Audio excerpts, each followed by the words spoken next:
I don't think Pimp would have accepted a Jay Z verse to be of equal value to him. So let's just break this bread and be done with it. Pimp and Jay didn't really have a relationship in that sense. Pimp C really have a tape of somebody in the industry that would break the internet. You look like you done seen it, Marvin. You done seen it. At this hour, members of the hip-hop community are mourning the shocking death of well-known Port Arthur rapper Pimp C. Pimp C, who was born Chad Butler, was one half of the rap group UGK and was found dead this morning in a hotel room in Los Angeles. LeBron thinks he was poisoned, and there was someone with him when he passed who was a very shady, strange character. So there is actually a person. Bun B finally opened up about something fans have been whispering. Bun B finally opened up about something fans have been whispering about for years. The rumor of a private tape between Pimp C and Beyonce. This story has been floating around forever, but no one really knew if the tape was real or what was actually on it. Now, Bun B just dropped a few details and hinted that this tape might have been one of the main reasons behind Jay Z's long-standing tension with Pimp C. And here's where it gets darker. Some fans believe it goes even deeper. They point out that Pimp C died on Jay Z's birthday, and the circumstances never quite made sense. The official cause was ruled accidental, health-related, but people close to him, including Pimp's own mother, never fully believed that. She always felt her son was taken out, and that could also explain why the rumored tape was either destroyed or completely erased before the public ever saw it. Because if Beyonce was really involved, that would have been a direct threat to Jay's entire empire. So, what exactly did Bun say about this rumor, and how does it tie back to Pimp's sudden death at just 33 years old? Let's break it all down. Hey man, look, miss me with the bush. You know what I'm talking about, man? You see me in the street, man, your jewelry looking funny. Hey man, just go the other way, man. We don't want to be around you, man. There's this wild rumor about a private tape that allegedly involved Beyonce and the late UGK legend, Pimp C. Everyone knows Beyonce is fiercely protective of her image. And if something like that had leaked, especially connected to someone like Pimp C, it could have sent shockwaves through the industry. But this isn't just about her. The rumor also digs up old questions about Jay Z and Pimp's rocky relationship.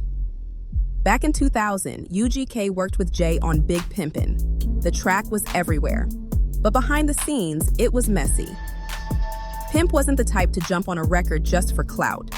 Reports say he didn't vibe with Jay at all, partly because of Jay's beef with Tupac. And in the South, people were loyal to Pac.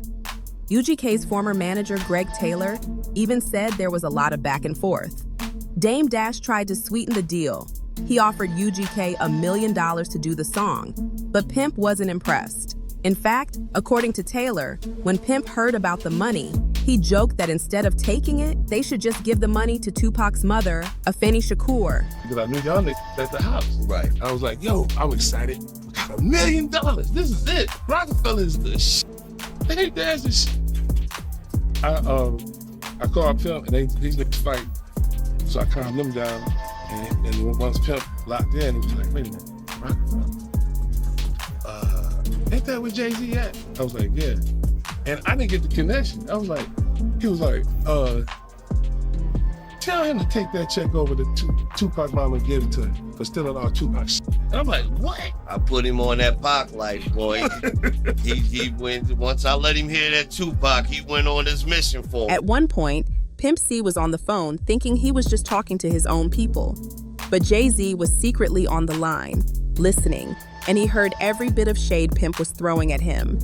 And you saying that Jay heard him say that, yo? Yeah, Jay heard him. He heard him.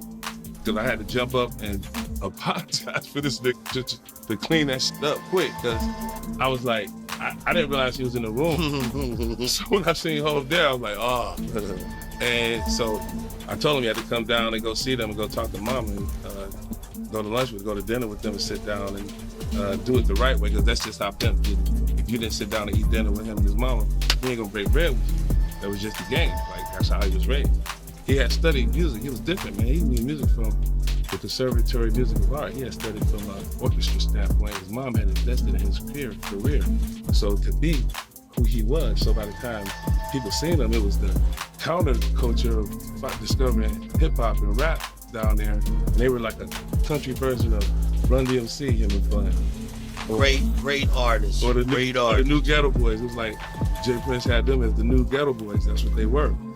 And luckily, Nick moved to Atlanta. We was able to get him with Short, and Short just put the game down, and the rest was history. Right. So that caused a ruckus because when they missed the first two Jay Z albums because of it. And the next time around, I knew not to call Pimp because him and Jazz was beefing. Eventually, Pimp C did agree to record Big Pimpin', but let's be clear, he and Jay were never really close. Bun B said it actually took some clever reverse psychology to even get Pimp to consider doing the track. And even after the song blew up and became a cultural moment, Pimp never really cared about it the way everyone else did. To him, it was just another record. My brother, I got paid to be on Big Pimpin'. We didn't have that relationship. And to be honest, I don't think Pimp would have accepted a Jay Z verse to be of equal value to him.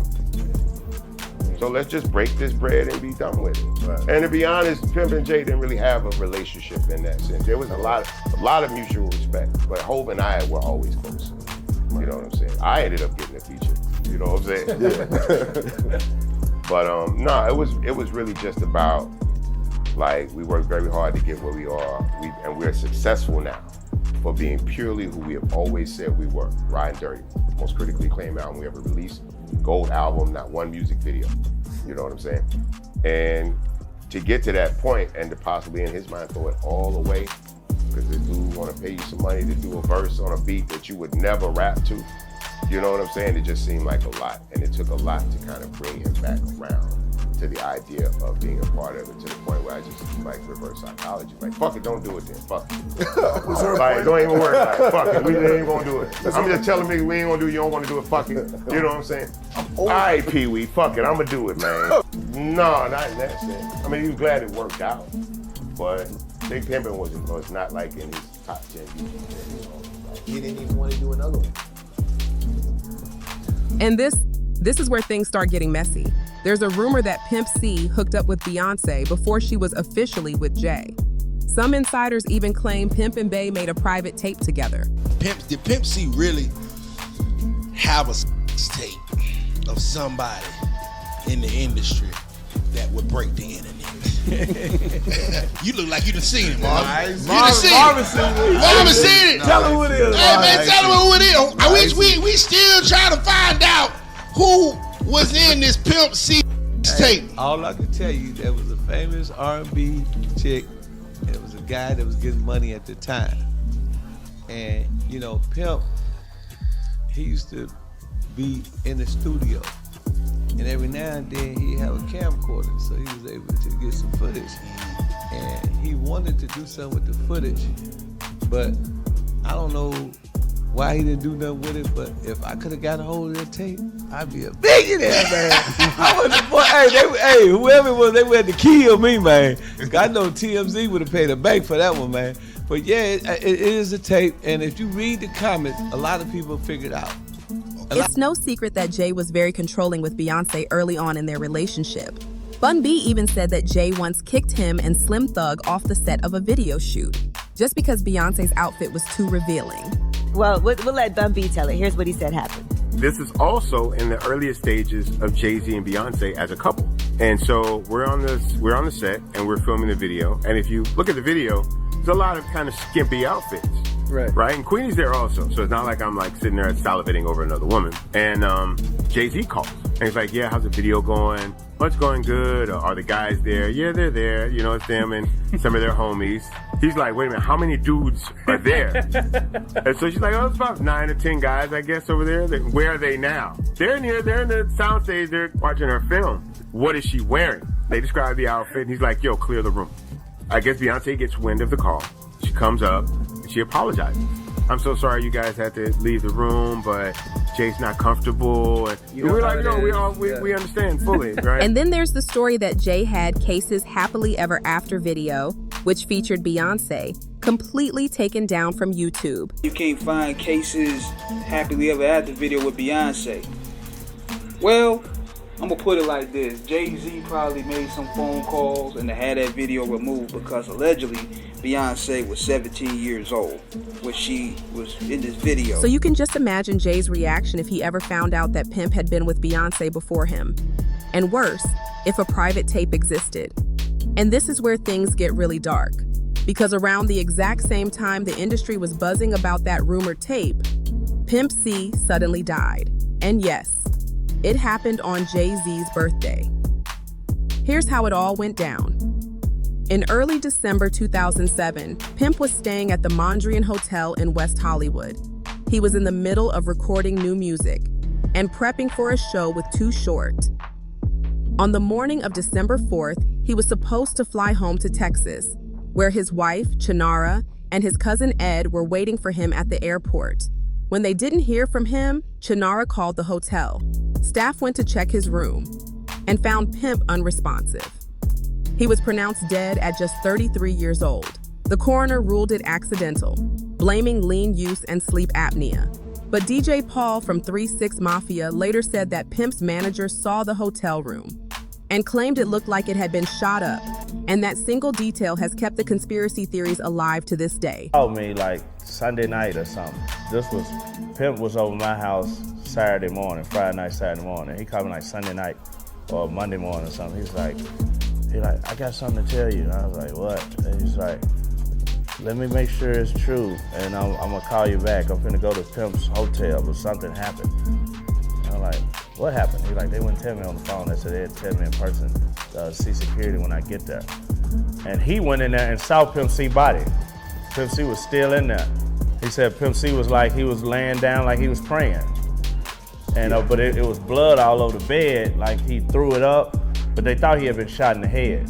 You know, they didn't know what the hell happened because there was blood all over the bed, but he was kneeled down like he had been praying. And the candles had been burnt all the way down.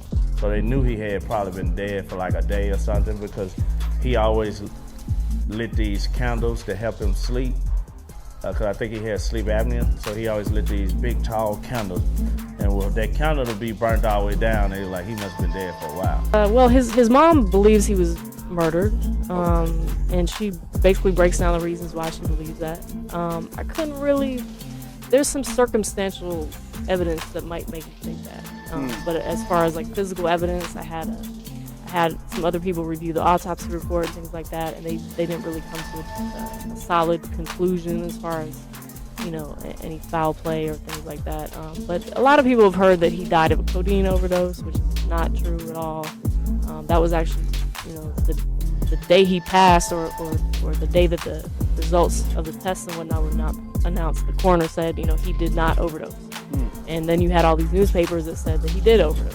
So that was just irresponsible media that came up with that story. But the official story was that he had sleep apnea, which is a condition which can make it hard for you to basically stop breathing in your sleep.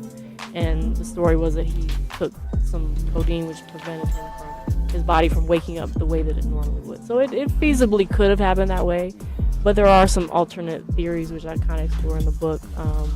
His mom thinks he was poisoned, and there was someone with him when he passed who was a very shady, strange character. So there is actually a person of interest, according to his mother, that she believed had something to do with his death. So I wasn't able to really definitively come to a conclusion, but I've laid out all the facts, and people can kind of decide for themselves. And